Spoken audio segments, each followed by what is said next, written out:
अस्सलामुअलैकुम, आप देख रहे हैं डॉन न्यूज और मैं हूं तलहा आलमगीर। हेडलाइंस आपने जानी। अहम खबर शामिल करेंगे।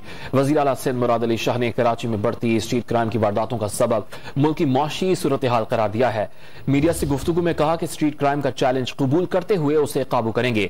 वारदातों की रोकथाम के लिए पुलिस में तब्दीलियां की गई हैं। अफसरान को हिदायत भी जारी कर दी गई है। सेफ सिटी कराची के हवाले से इकदाम भी अपनी मराहिल में दाखिल हो चुके हैं। वो बतौर वजीर आला तमाम जिम्मेदारियां संभाल रहे हैं।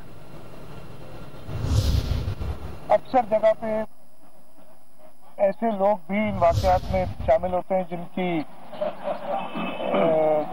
जो सब माशी हालात मुल्क में है उस सिलसिले में जो इश्यूज है उस वजह से, लेकिन इन चीज़ों को बालातार रखते हुए कि हुकूमत का सबसे अवलीन फर्ज है कि लॉ एंड ऑर्डर मेंटेन करे और उस सिलसिले में पुलिस को जरूरी हिदायत जारी की हैं और हम क्लोजली वॉच कर रहे हैं। पूरी उम्मीद है कि इसमें बेहतरी आएगी लॉ एंड ऑर्डर सिचुएशन में। जो हमने टेक्नोलॉजी इम्प्रूवमेंट करनी है सेफ सिटी के हवाले से, वो भी अब फाइनल मराइल में, उसमें काफ़ी इश्यूज हुए थे। यहाँ पूरे बताने बैठूंगा तो टाइम लगेगा, लेकिन आपकी जो तशवीश है, सबकी तशवीश है, हमारी भी तशवीश है लॉ एंड ऑर्डर के बारे में और कोशिश है कि इसमें जल्द बेहतरी लाई।